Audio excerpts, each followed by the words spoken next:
फैसल मोहम्मद के इंतहाई वाजिब एहतराम सब्सक्राइबर और व्यूवर्स की खिदमत में सलाम अर्ज़ है। व्यूवर्स, गज़ा पर इसराइल का ज़मीनी हमला तकरीबन कल से शुरू हो चुका है और लेकिन उसके बावजूद इस वक्त जो है इसराइल को इन हमलों के बावजूद, यानी गज़ा में दाखिल होने के बावजूद भी उनको अभी इसमें काफ़ी मुश्किलात का सामना आ रहा है, क्योंकि हमास ने वहाँ पे सुरंगें लगाई हुई हैं और कई सुरंगों की वजह से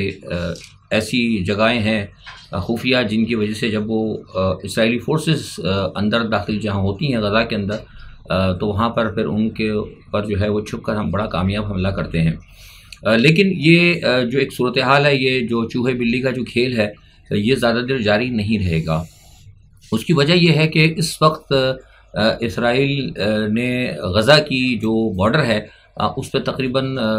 3,50,000 के लगभग जो है ना फ़ौज जो है वहाँ पे तैनात कर दी है और जो कि इंतहाई जदीद जंगी हथियारों से जो अमेरिका ने दी हैं वो लैस हैं और कुछ ऑलरेडी इसराइल के पास अपने भी आपको पता है कि डिफेंस की टेक्नोलॉजी मौजूद है।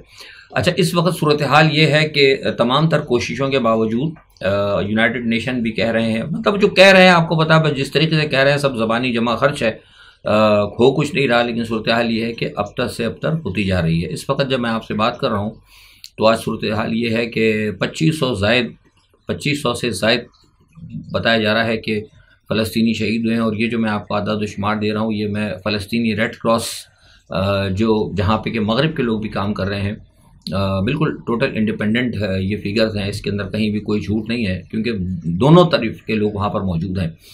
उन्होंने बताया है और उनका कहना यह है कि मोर देन 1400 के करीब जो है इसराइली जो है इस जंग के अंदर हलाक हुए हैं। लेकिन इनमें फिर मैं बता दूं कि इन हलाक होने वालों में वो लोग शामिल नहीं हैं जो कि अगवा मतलब जिनको के मगवी या मतलब जिनको हॉस्टेज कर लिया गया था। हॉस्टेजेस के बारे में हम आपको बताते रहे कि मुख्तलिफ जगह पे वो हलाक हो रहे हैं, लेकिन वो हलाक जो हैं इन्हें इसराइली जो है हमलों में जो कि वो गार जो ट्रेंचेस वगैरह जो खंदकें या गार जो कुछ भी उससे बनाए हुए हैं केव्स वगैरह, उसमें जो वहाँ रखा जो उसमें वो हमले कर रहे हैं, इसराइली एयर अटैक्स जो हो रहे हैं और जो कार्पेट बम्बिंग टाइप की जो चीज़ें हो रही हैं उसमें जो कुछ जो लोग मर रहे हैं वो इसके अलावा हैं, मतलब ये मोर देन 1400 जो मैंने आपको बताया। अच्छा, ये तो एक तरफ ये सूरत हाल जारी, दूसरी तरफ ये जो अफसोस की बात है वो ये है कि इतने अरसे से जो 7 तारीख से जो वहाँ पर एक जुल्म सितम का एक जो बाज़ार इसराइल ने गर्म किया है, उसकी वजह से ये है कि वहाँ पर जो है ना पूरा शहर जो है, कई शहर जो है गज़ा के वो सफ़ा हती से मिट चुके हैं, खंडर बन चुके हैं। और बताया ये जा रहा है कि अभी तक यानी 2 दिन और 3 दिन तक हो गए हैं कुछ जगह से जो है लोगों को मतलब मलबे से नहीं निकाला गया। ज़ाहिर सी बात है, कोई अल्लाह का ताला का कोई मौजज़ा हो, शायद को बचे हैं, लेकिन अभी तक कह रहे हैं कुछ डेब्रीज है उसके अंदर, अभी भी बॉडीज़ जो हैं वो हो सकती हैं। उसकी एक वजह यह भी है कि एम्बुलेंसेस की तरसील जो है बिल्कुल नहीं हो पा रही। अस्पतालों के अंदर जो है लाशों का एक अंबार लगा हुआ है और जो लाशें हैं उनको रखने की जगह बिल्कुल नहीं है। उनकी जो कूलिंग सिस्टम है वो तकरीबन बिजलियाँ होने के वो फौरी तौर पर मतलब मुकम्मल तौर पर फेल हो चुका है और लाशों को दफनाने के लिए हंगामी तौर पर जो है उनको दफनाया जा रहा है और उनके अजीज़ों को सामने लाकर। और कुछ लाशें तो ऐसी हैं बताया गया कि जिनका कोई ख़ानदानी ही नहीं, कोई पता ही नहीं लग रहा। ज़ाहिर सी बात है, एक जंग का और एक मतलब जुल्म बर्बरियत का एक बाज़ार गर्म है। जो लोग बच गए हैं वो मारे गए हैं, जो बच गए हैं वो भाग गए हैं। तो अजीब मतलब एक क़यामत सुगरा से भी ज़्यादा शदीद एक वहाँ पर मंज़र है। और उस पर सितम यह है कि जो मगरिब ने या कहीं और किसी ममालिक ने अगर कोई जो एड भेजी है वो एड भी उनको इमदादी सामान नहीं जाने दिया जा रहा, जिसकी वजह से अक़वाम मुत्तहिदा ने भी कहा है। लेकिन मैं समझता हूँ कि अक़वाम मुत्तहिदा की आवाज़ भी बल ऐसे ही है, अगर सही मानों में अगर हो तो अक़वाम मुत्तहिदा को चाहिए कि वो अपनी फ़ौज भेजे, बाकायदा अक़वाम मुत्तहिदा की जो पीस कीपिंग दस्ते हैं वो लेके जाएँ। अगर मतलब उनके ऊपर तो फिर हमला नहीं होगा ना, अगर उन पर हमला होगा तो फिर ज़ाहिर सी बात है फिर आलमी बरादरी को उसके अंदर देखना पड़ेगा। उसमें तो ज़ाहिर है सब दुनिया की फ़ौज होगी, वो लेके जाएँ अंदर और जाके उनको कुछ करें। लेकिन ऐसा कुछ नहीं, सिर्फ अभी तक बयानात हो रहे हैं, जबकि कनाडा के वज़ीर-ए-आज़म ने और कई मुल्कों के वज़ीर-ए-आज़म ने भी इसके ऊपर बयानात दिए हैं। अच्छा, इस तमाम सूरत हाल के अंदर जो मामला जो अब बिगड़ता जा रहा है वो ये है कि लिबनान के करीब जो है ना 4 किलोमीटर के ऊपर जो है इसराइल ने करीब जो है ना उसको तमाम जंगी इलाका जो है वॉर जोन करार दे दिया है और वहाँ पर उन्होंने तमाम उसकी वो कर दी है, जिसे कहते हैं कि एयर टाइट कर दिया है, ना किसी को आने की ज़रूरत है ना जाने की, कोई आ नहीं सकता। और उस इलाके के ऊपर इसराइल जो है वहाँ भी जो है अपनी आर्मी की मिलिट्री की फॉर्मेशन कर रही है। यानी लगता है ऐसा है कि इसराइल जो है कम से कम दो तरफा जो है जंग लड़ने के लिए जहनी तौर पर तैयार हो चुका है। अच्छा, गजा के अंदर मैंने बताया कि वो दाखिल तो हो चुके हैं, लेकिन आज क्योंकि वो मोहलत ख़त्म हो चुकी है तो 6 घंटे का जो एक्स्ट्रा टाइम भी गया था वो भी अभी शायद उसमें कुछ, जब मैं आपसे बात करूं तो शायद 3-4 घंटे बाद वो भी ख़त्म हो जाएगा। लेकिन साथ ही साथ ये है कि जबिल्ला कैंप पर इसराइल ने आज सुबह हमला किया और साथ ही साथ उन्होंने शाम का जो एक नौ तामीर शुदा एयरपोर्ट है हल्ब के पास, उसके ऊपर भी अभी हाल ही में दोबारा उसकी रिपेयर हुई थी, उसको फिर दोबारा तबाह कर दिया है। इस तमाम सूरत हाल के बाद जो है आज ईरानी वज़ीर ख़ारजा ने हमास के लीडर इस्माइल हानिया से मुलाकात की है और उस मुलाकात के अंदर हमें बताया गया, मैंने मालूमात की तो उसमें पता ही लगा कि उसके अंदर ईरान ने और हमास ने और कुछ दूसरे इस्लामी ममालिक ने एक स्पेशल जो है कोई एक हिकमत अमली इख्तियार की है और उस हिकमत अमली के अंदर मुझे ये बताया गया है, जो मेरे पास इत्तलात आ रही है कि वो जो अब हिकमत अमली होगी उस हिकमत अमली के अंदर इसराइल ने अगर ये मामला ना रोका तो इसराइल के साथ ईरान, इराक, शाम और लिबनान, ये 4 तरफ से जो है फिर इसराइल के ऊपर जवाबी कार्रवाई हो सकती है। और इसी जब हमें खबर मिली थी उसके थोड़ी ही देर बाद फिर जो है ईरान की तरफ से एक अल्टीमेटम जो आया है इसराइल को, वो इसी मुलाकात के बाद यानी इस्माइल हानिया की और जो वज़ीर ख़ारजा से मुलाकात के बाद ये अल्टीमेटम उनको दिया गया और उनको कहा गया कि अगर इसराइल अगर सूरत हाल से अगर बाज नहीं रहता तो फिर ये है कि इसराइल तो शायद क्या नक्शा बदलेगा, हम जो है फिर इसराइल का नक्शा बदल देंगे, ये ईरान ने कहा है।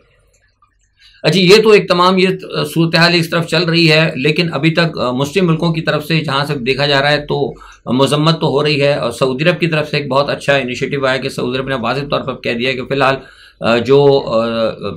इसराइल के साथ जो मामला चल रहे थे वो मामला जो है फ़िलहाल तौर पर मुअत्तल कर दिए गए हैं और उनके अंदर उनका कि अभी फ़िलहाल इसराइल के साथ किसी भी किस्म के कोई ताल्लुकात का कोई प्रोग्राम नहीं है और कहा गया है कि इसराइल जो है फौरी तौर पर जो है ये जो एक इन्होंने तूफ़ान बदतमीज़ी गज़ा पे मचाई हुई है, एक इंसानी खौफनाक अलमिया जो जन्म लेने वाला है, उससे वो बाज आ जाए। वरना ये कहा गया है सऊदी की तरफ से कि हो सकता है फिर उसको जो है इसके जो है अज़ाइम जो है मतलब जो नज़र आ रहे हैं इसराइल के, उस पर फिर हो सकता है कि इनको काफ़ी नुकसान का बायस बने। ये सऊदी अरब की तरफ से गया है, लेकिन हकीकत के अंदर जो सही मानों में अगर किसी ने थ्रेट किया है या अगर कहा है तो वो जो है वार्निंग वो ईरान की तरफ से आई है। और दूसरी जानिब कल प्यूटन ने भी कहा और आज हमें पता लगा था कि व्लादिमीर पुतिन ने कुछ अपने लोगों से बात की है जो मशरिक़ वस्ता में रूस के जो लोग हैं, और उनसे ये कहा है कि हम देख रहे हैं सूरत हाल को, अगर इसराइल ने अगर इस किस्म का कोई मैसिकर किया बहुत बड़े पैमाने के ऊपर तो ये है कि फिर हम मुसलमानों को तनहा नहीं छोड़ेंगे। ये बात बहरहाल एक हौसला अफजा बात है, लेकिन अभी तक प्रेस में नहीं आई है, हमें सफारती सतह पर यह बात बताई गई। अब देखना ये होगा कि रूस कहाँ तक ये मदद करता है, क्योंकि अमेरिका ने तो अपना बहरी बेड़ा बिल्कुल भेज दिया है, हथियार भी दे दिए हैं। और टोनी ब्लिंकन का मैंने कल आपको बताया था कि एक तरफ तो वो हथियार दे रहे हैं और कह भी रहे हैं कि हम अमेरिका के साथ खड़े हैं, दूसरी तरफ वो मुसलमान मुल्कों को जाकर कह रहे हैं कि आप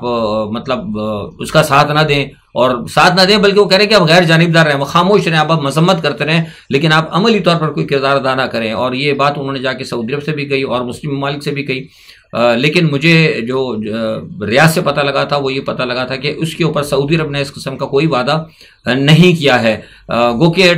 टोनी ब्लिंकन जो है, ब्लिंकन साहब ने ये एक जो अमेरिकन सेक्रेटरी ऑफ स्टेट है, उन्होंने ये कहा है कि सऊदी अरब के साथ उनके मुज़ाकरात कामयाब रहे। मुझे नहीं पता कि कौन से मुज़ाकरात कामयाब रहे, मेरे पास जो तलात आ रही है, मैंने मालूमात करने की कोशिश की, वो पता ही लगा कि इनको कहीं से भी हौसला अफजा जवाब नहीं मिला। यानी बिल्कुल वही पोजीशन हुई थी कि सलामती कौंसिल के अंदर अमेरिका को जब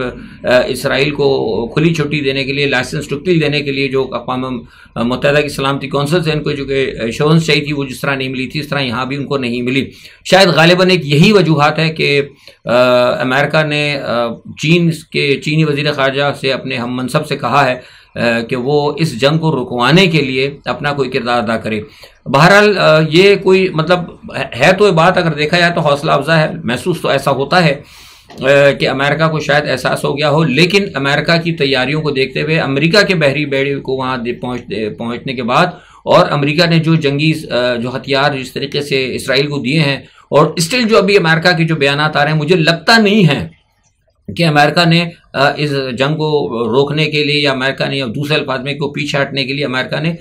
तैयारी कर ली है, जहन बना लिया, क्योंकि वो तो जैसा मैंने कहा ना कि वो जंग को बढ़ाना चाहता है। गो के इस जंग की हर जगह से मजम्मत हो रही है। पोप ने भी कहा है इमदादी सामान के हवाले से, और तमाम दुनिया के हेड ऑफ द स्टेट कह रहे हैं। लेकिन ये मामला जो है अभी तक सिर्फ, जैसा मैंने पहले स्टार्टिंग में कहा था कि मामला सिर्फ अभी तक जो है बयानात की हद तक है। अच्छा, एक बात और ये है कि अक़वाम मुत्तहिदा ने आज ये कहा है, हमें बताया गया था कि हमारे पास ये भी पता लगा कि अक़वाम मुत्तहिदा ने आज कहा है, ईयू को भी कहा है और यहाँ से भी इनके दफातर में पैगाम आया कि वो जो है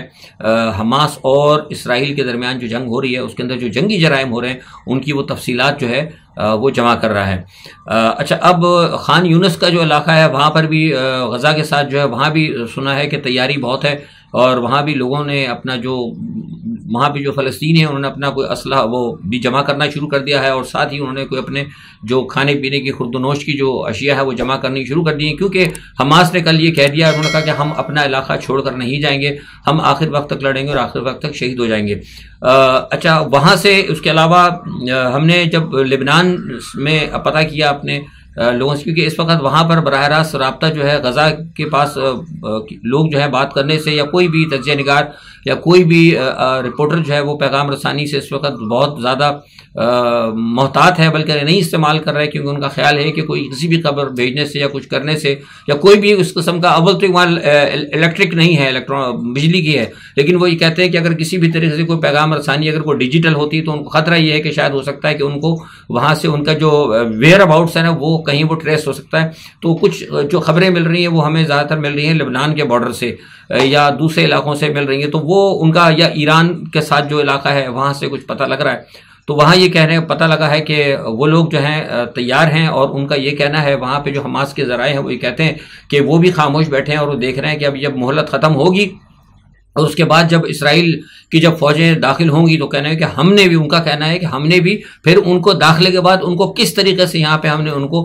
कब्रिस्तान बनाना है इसराइली फौजों का, हमने उसकी भी तैयारी कर रखी है। तो देखा जाए तो इस तरफ मामला जो है ना दोनों तरफ से तेज़ है, लेकिन बहरहाल कहने का मकसद ये है कि हमें तो अफसोस इस बात का है कि वो नहते हैं, वो जो कुछ भी तैयारी कर रहे हैं, जो भी बॉम्ब वो बना रहे हैं, देसी बॉम्ब वो बना रहे हैं, पाइप्स जो होते हैं, आपको देखा बड़े बड़े पाइप जो होते हैं, वो पाइपों के अंदर वो बारूद और मवाद भर भर के जिस तरीके से वो कर रहे हैं, बहरहाल उनकी मदद हो रही है, ईरान की तरफ से भी हो रही है, हिजबुल्लाह लेबनान भी कर रहा है, लेकिन जाहिर सी बात है एक बिल्कुल फुल फ्लेज आर्मी जिसके पीछे एक दुनिया की सुपर पावर खड़ी हो, उनके साथ उनका लड़ना, फिर वो भी घेरे के अंदर हो, बड़ी मैं समझता हूँ कि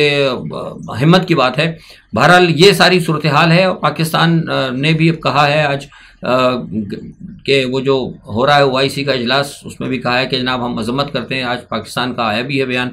लेकिन पाकिस्तान तो वैसे ही अपने मसले में फंसा हुआ है। वो जो आपके हमारे प्राइम मिनिस्टर साहब हैं, आर्जी प्राइम मिनिस्टर साहब, वो चाइना पहुँच गए, क्योंकि शायद ये तो कहा जा रहा है खबरों में कि वो गए हैं वो बातचीत करने, लेकिन बुनियादी तौर पर वो बातचीत इसलिए करने गए कि IMF ने जो CPEC के ऊपर फिर बड्डा डाल दिया। मैं आपको रोज़ अव्वल से कहता रहा हूँ कि IMF जो है ना वो रोकना चाहता था। इमरान खान के ऊपर इल्ज़ाम था कि इमरान ने IMF रोका था, इमरान ने CPEC रोका था, इमरान ने CPEC को स्लो कर दिया था, रोका नहीं था। वो चाह रहे थे कि किसी ना किसी तरीके से ये यहाँ जो मगरिब के जो जंगल के अंदर ये फंस गए थे, जो उन्होंने कहा था ना कि हम निकल के फिर सोच रहे थे कि हम फैसला करेंगे, तो लिहाजा वो मामला जो है वो अब ये आ गए तो इन्होंने मुकम्मल तौर पर रुकवा दिया। कौम को झूठ बोला जा रहा है कि जनाब CPEC पे काम चल रहा है, तो अब वो थोड़ा सा इन्होंने फिर दिखाने के लिए, चीन को खुश करने के लिए शायद शुरू कर दिया था। तो IMF ने आज फिर दोबारा उसमें पंगा डाल दिया। वो जो रेल का मसला था उसके ऊपर काफ़ी चीज़ें उन्होंने रिपोर्ट तलब की हैं, तो उसके ऊपर चीन ने नाराज़गी का इज़हार किया। हमारे वज़ीर आज़म साहब जो है कायम मुकाम वो फिर जा गए हैं चीन, और चीन जाके पता नहीं वो क्या, उनको देसी अल्फाज में इस्तेमाल कर रहा हूँ, कोई लारा लप्पा देंगे, और पता नहीं चाइना इस लारे लप्पे में इनके आता है कि नहीं आता। बहरहाल लेकिन पाकिस्तान जो है अपनी मुसीबतों में फंसा हुआ है, उसको आलम दुनिया के अंदर जो इस्लाम के साथ जो कुछ हो रहा है उसको वहाँ पे निपटने के लिए मैं समझता हूँ कि कोई वो नहीं है। ठीक है, हमारा मीडिया बहुत कुछ कह रहा है वो, लेकिन उसकी जो है कोई मतलब अहमियत नहीं है। अच्छा, दूसरा ये कि एक इमरान खान के हवाले से खबर ये है कि इमरान खान साहब ने अपने साइफर केस को रोकने के लिए दरख्वास्त दी थी हाईकोर्ट के अंदर। तो हाईकोर्ट ने मुझे बताया गया है कि 16 अक्टूबर को इस पर समाअत होगी, क्योंकि ये आपको याद होगा कि एक बात हमने कही थी कि इमरान खान साहब जो है ना बुनियादी तौर पर एक वज़ीर आज़म भी है और साबिक़ा वज़ीर आज़म का उनको इस्तिस्ना भी है। दूसरी सबसे बड़ी बात है कि जो इन्होंने जो इनके ऊपर एक वो लगाया था ना खुफिया दस्तावेज़ात, तो मैंने आपको बहुत पहले ही बताई थी बात शुरू में, जिस वक्त जो इमरान खान गिरफ्तार भी नहीं हुए थे, जब ये केस बना रहे थे, कि बुनियादी तौर पर ये जो 248 गालिबन शायद है, मुझे भी याद नहीं आ रहा,